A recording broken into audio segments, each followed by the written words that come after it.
Hey, Yash, how are you?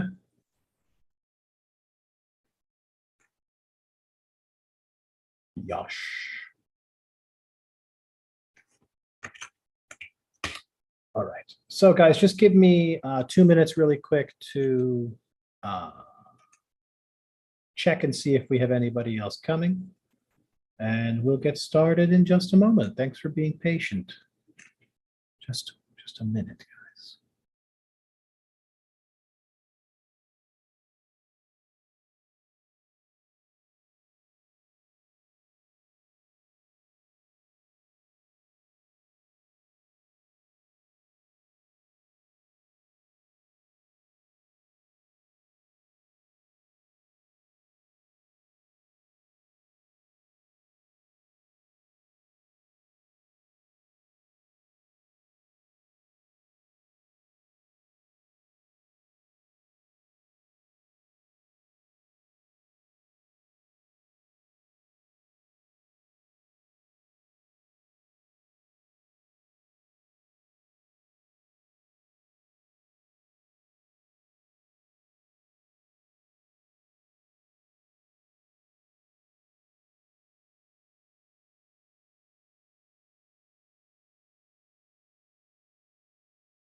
All right. Okay, cool. So let me share my screen. Oh, wait a minute. I need to become the host. I am the host. All right. So let me share my screen here with you. And let me just double check with Patak if we are good to go.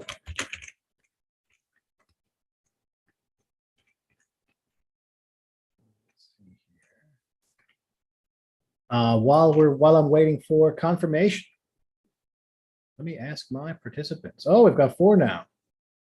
That's great. So Edward, Malik, Yash, if you guys have any questions as we go through the presentation, please let me know, because as a teacher, there's nothing I hate more than feeling like nobody's listening. So I encourage you to ask questions as we go, and just in general to participate. That would be a dream come true for this guy. So I don't think we're going to get anybody else to join. So let's begin. So guys, welcome to the masterclass here. We're going to do for Leap. A little bit about myself. Guys, my name is Jeffrey. I've been a teacher for 14 years now, 15 years. And I've been doing standardized tests for about 9 of those years. I graduated from NYU in 2006. I taught abroad in Pakistan for 4 years. I live in Dubai, where I've lived for 9 years so far. And yeah, I love teaching and helping kids reach their goals. It's a lot of fun. In some ways, I have the best job in the world. So today in this masterclass, I'm going to tell you guys a little bit about the writing and language section of the SAT, which is the grammar portion. This is the second section on the SAT. You get 35 minutes to do 44 questions. And the grammar section on the SAT really requires you to wear 2 different hats. It requires you to do 2 different jobs. There's a subclass of questions that are pure grammar. They ask you about what is right and what is wrong, about incorrectly created sentences. And you can see what some of those topics are. Things like subject-verb agreement, comma and apostrophe, placement, usage of colons, dashes, and semicolons, and verb tense issues. There is a much more exciting class of questions on the SAT writing section called expression of ideas questions. Now, these are not traditionally grammar questions per se. In fact, there is often no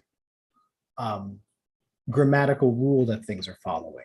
Instead, these questions do things like, are we making an apples to apples comparison? Is the structure of this sentence parallel? Do we have any dangling modifiers or misplaced modifiers, etc., etc.? And I'm going to teach you guys about a question type that my students struggle with, and that is called transition words and phrases. Now, students struggle with this topic immensely, and not only that, there are going to be 4 minimum of these types of questions on the SAT, which is about 10% of the exam. So they're very important. They're very important. So they're a very important class of questions. So let's take a look at the types of logical transitions, because before we actually do some questions, we have to learn some of the background. Now, generally speaking, there are 4 types of transitions, 4 types of words that are used to join clauses together. And these are, as you can see on the screen, additive transitions, transitions of contrast, transitions that express cause and effect, and sequencing transitions. Now, I've got some examples up here on the board. You can see these are additive transitions. We have some transitions of cause and effect. Oh, sorry, contrast. We have some transitions of cause and effect, and then we have some sequential transitions. Very straightforward, right? Now, aside from the different types of logical transitions, we also have the structure of transitional sentences. Now, that seems very complicated to say, but it is actually very easy to see. So that's why I have diagrammed this sentence up here. The first type of logical transition sentence will have 2 clauses on either side, and then a transition word in the middle. Now, check out this sample sentence I've got up here on the board. Our transition word is but,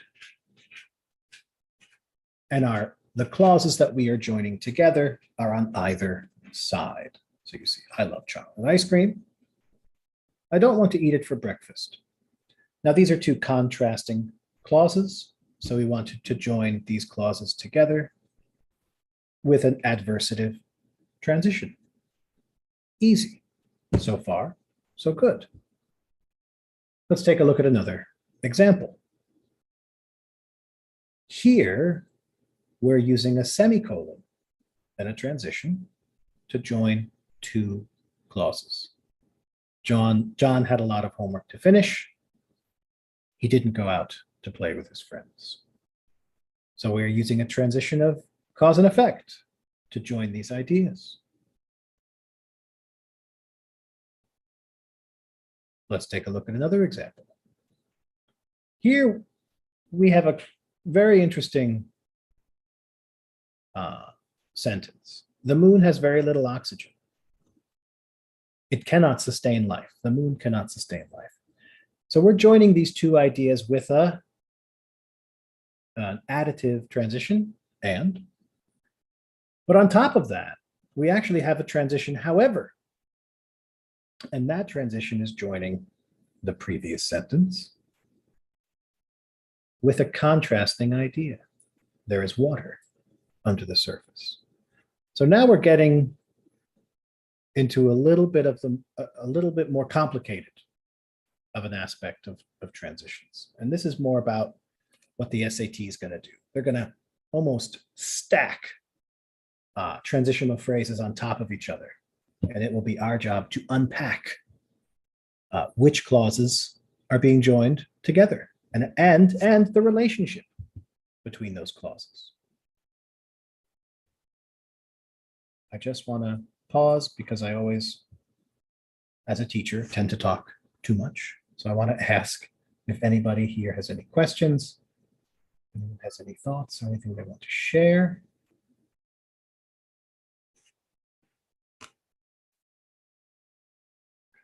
Let's keep going. Yes, thanks, guys. Awesome.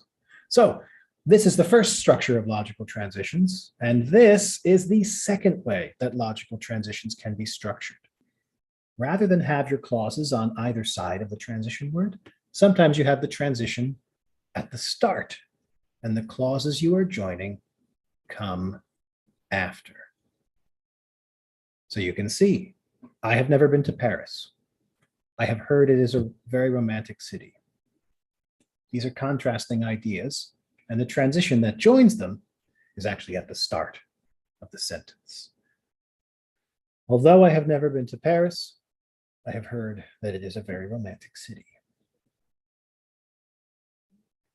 If I had the money, I would buy a Ferrari. So you can see the transition is at the start. The clauses that join are after. When I get home from school, I always do my homework right away. So you can see the transitions at the front, the clauses come after. So far, so good. Let's actually now put this into practice. So I would like you guys to try questions 1 and 2 here. Try questions 1 and 2. And we can discuss what we think some of the possible answers are. So let's give this a go. Let's try 1 and 2 here, guys.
How long have I been muted, guys? I'm sorry.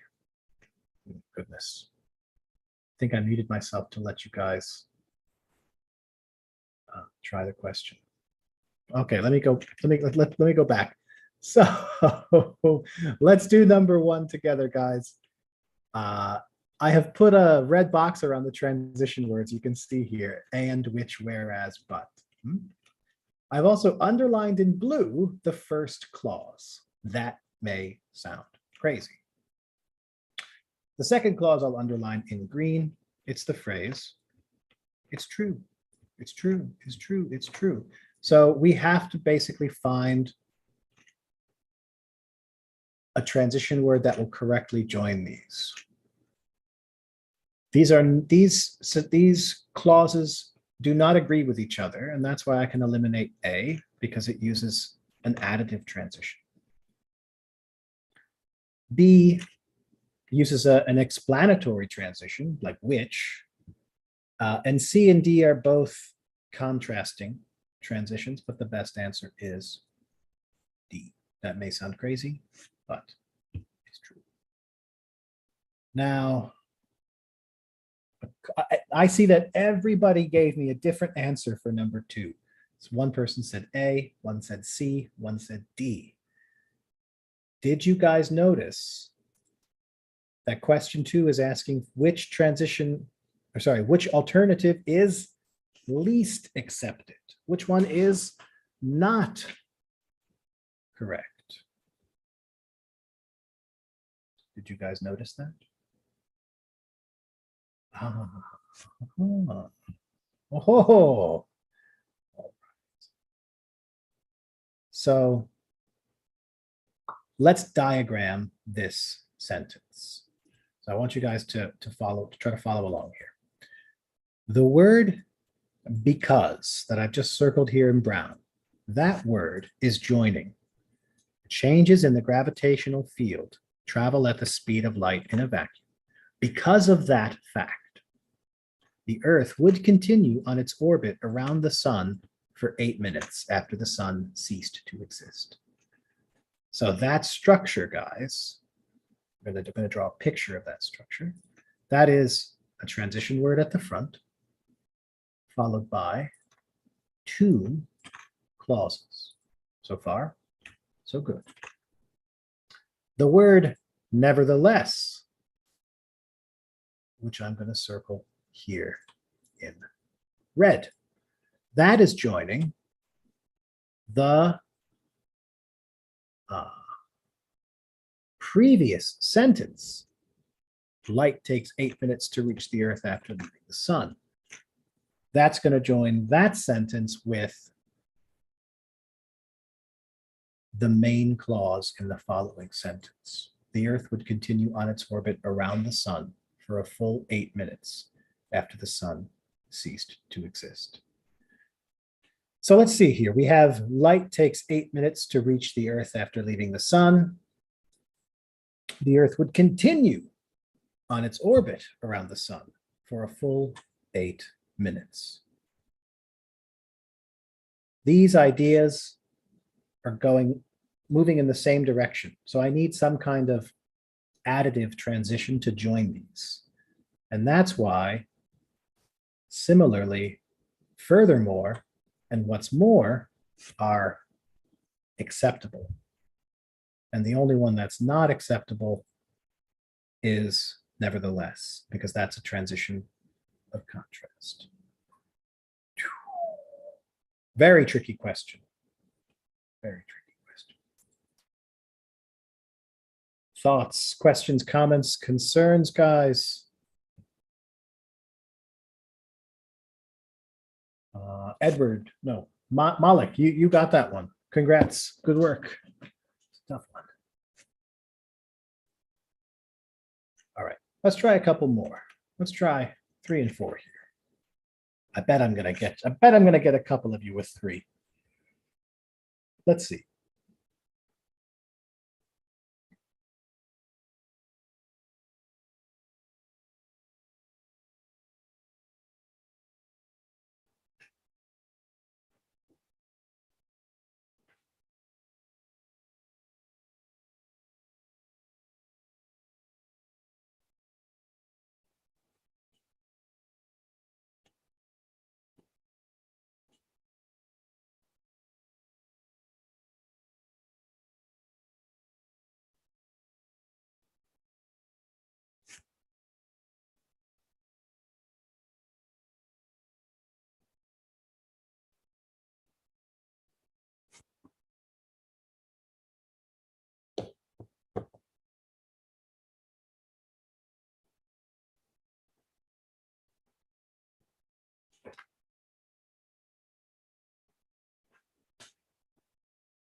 Okay, a couple of guesses. Maher or Yash or Anshul, any guesses for 3 and for 4?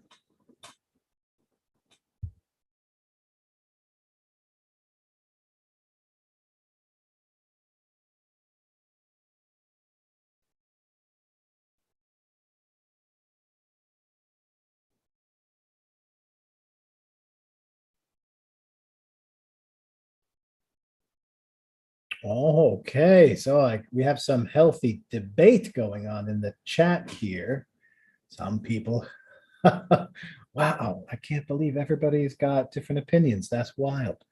I guess that just goes to show that this type of question is so tricky, because you can see we're all coming up with different answers. So let's do it together. Question number 3 has a transition word: in fact, previously, consequently, or subsequently. Let's ignore the transition, because I want to first look at the clauses that I'm joining together, right? I want to first look at these clauses, and then I want to ask myself, what is the relationship between these clauses? So first, we say, Earth would continue on its orbit around the sun for a full 8 minutes after the sun had ceased to exist. The planet would immediately sail off into space in a straight line tangential to its former orbit. Now, to my mind, this is a sequence of events. The sun would disappear, right? And then the Earth would continue on its orbit around the sun for a full 8 minutes. After that, the planet would immediately sail off into space in a straight line, tangential to its former orbit. So we want a transition of sequence. So we want to pick subsequently. Now, the trap answer for this question, for number 3, is usually D, because this is a transition of cause and effect. But we do not have a cause and effect here. We're not saying that because the Earth would continue on its orbit around the sun for a full 8 minutes, because of that fact, the planet would immediately sail off into space. Those of us who have taken a social science course know that correlation does not imply causation. Just because one thing happened after another doesn't mean that one thing caused the other. So, good question. Good question. Now, for 4. Yes, congrats, Edward. Good work. Excellent. Now, for number 4, I would get rid of answer choices A and answer choices D pretty quickly. Answer choice A is kind of like just a weird fact. Like if you'd been standing on Jupiter, you'd see light from the sun for another 30 minutes. So light from the sun takes 30 minutes to reach Jupiter. That doesn't matter to me. Question number 4 is asking us to link the first paragraph with the ideas that follow. And A and D don't do that. Now let me ask you guys a question. If the sun were to disappear, does that sound like a bad thing, or does that sound exciting? Yes, Maher. So remember, the SAT, they're not trying to be funny. So if you picked an answer choice like C, maybe you're putting your own spin on it, like, oh, how fun. The sun's going to disappear and the Earth's going to go sailing off into space. No, that's not exciting. That's bad. So 3 is D and 4 is B. Good work there, Maher. I think you're the only one. Good. Good. Excellent. Good. All right. Let's try 3 more. We only have 3 more here. Check out question 5, guys. 5, 6.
All right, Yash, Malik, Any thoughts?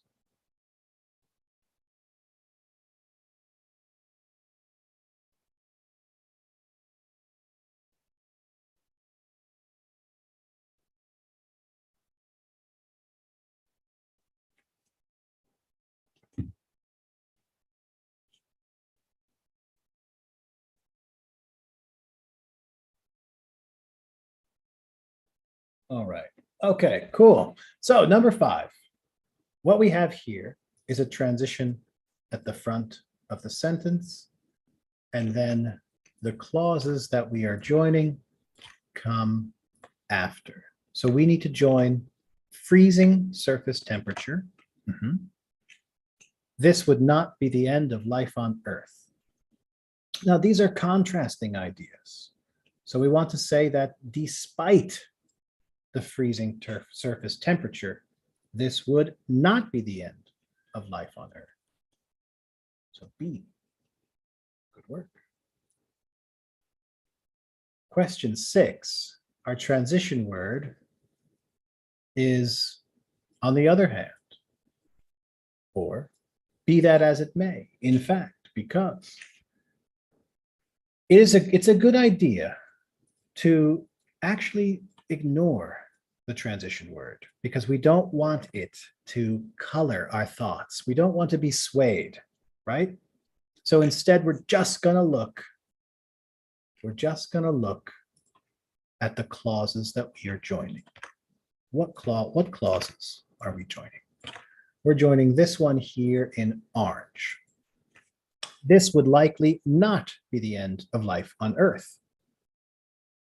Life would almost certainly continue to thrive around the openings of hydrothermal vents deep below the frozen surface of Earth's oceans. These ideas are additive. So I need some kind of additive transition. So I don't want to pick on the other hand. I don't want to pick be that as it may. Those are both contrasting transitions. I also don't want to pick because. That's a causative transition. So I want to pick in fact, which is a transition of emphasis.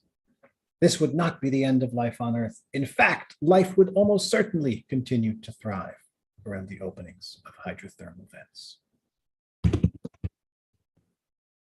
Good work. Maher, Alec. 2 for 2. Nice. All right. The last one is question 7. Let's give this one a try.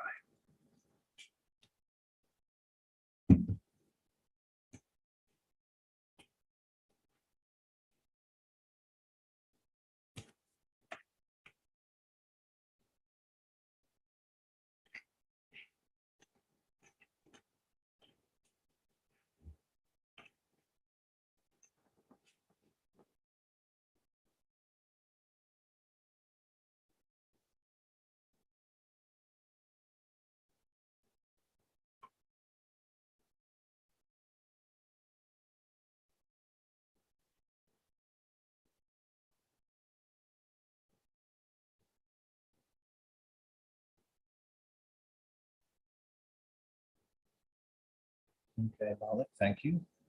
Edward, good.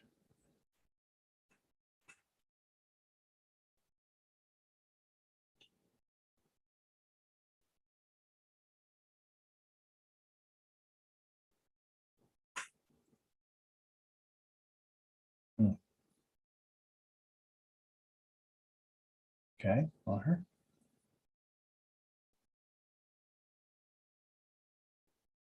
Yash, you want to register a vote? Okay. So with a question like number 7, they're asking us to conclude the essay and to maintain the tone. So an answer choice like B that says, let's just hope that doesn't happen. I don't like the tone of that answer choice. It's too informal. So I would get rid of it. Now, one thing you guys will probably know if you watch a lot of movies is that when a story gets to the end, it often arrives back where it started. It's very cyclical. So let's take a look at the very beginning of this passage. This passage starts with if. If the sun were to vanish unexpectedly, we wouldn't know about it on Earth for about 8 minutes. So we kind of want to maintain that hypothetical tone. So if we said at that point, life on Earth would definitely cease to exist. Definitely, I thought that this passage was all about possibilities, right? Hypotheticals. Answer choice D also fails to maintain the tone. It says we should prepare for the worst case scenario. What? Is this a doomsday prepping article about, you should be careful. But what if the sun disappears? Like, do you have a bunker that you can go hide in case the sun does disappear? So that's why I wouldn't get rid of sorry, that's why I wouldn't pick D. That's why I would get rid of D. So C does the job. It says that, oh, maybe the Earth's new trajectory would bring the planet into the orbit of a new star, and then the Earth would thaw and life would begin anew. Who knows? Maybe that'll happen. So you can see why answer choice C best concludes the essay, and you can see why answer choice C maintains the tone of the passage.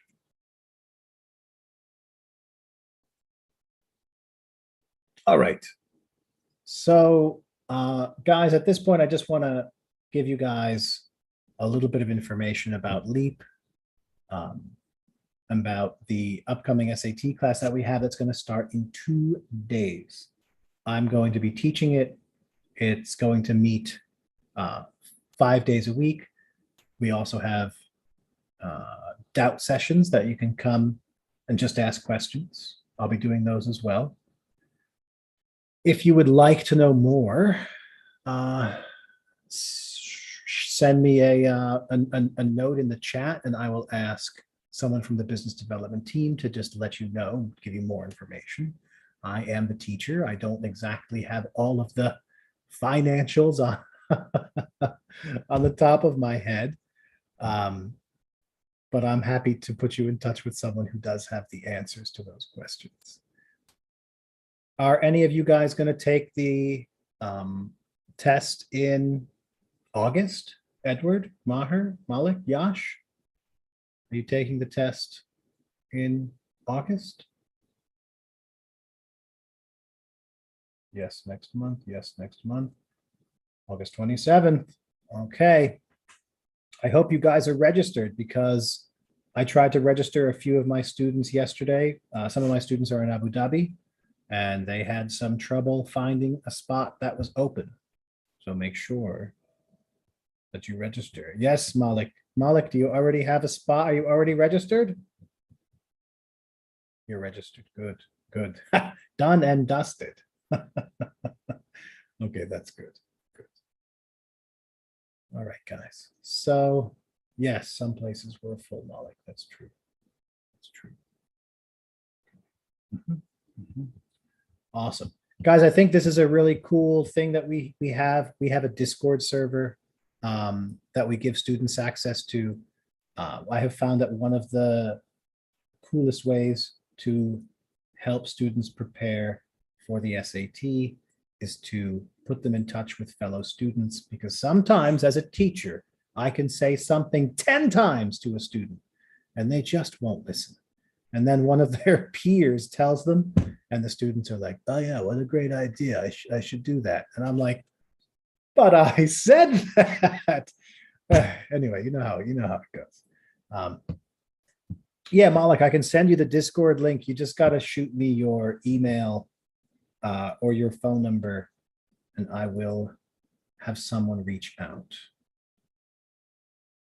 Ah, okay. Now Yash has that. Okay. Awesome. Great. Where'd you get that, Yash?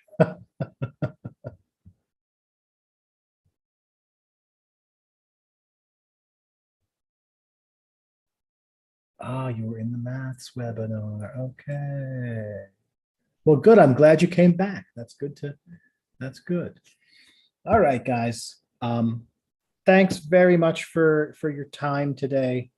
I hope I tried to make it as informational and as entertaining as possible. Again, send me your details to the chat if you want me to have someone reach out to you. And all the best. Good luck on your SAT in August, guys. Have a great night. Thanks, Maher.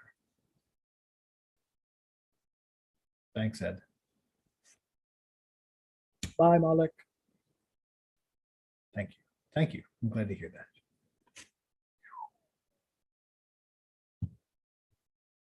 I am not on the Discord chat. I'm not in the chat, Malik. So, but definitely join. I'm sure you can learn something new. Malik, the Discord chat is for students to chat amongst themselves. If you want to talk to me, you got to join the class. You got to come to doubt sessions. You got to come to class. I guess I could disguise myself as a student, but no, it's a safe space. It's a safe space for students. I can't be there. Sorry, Malik.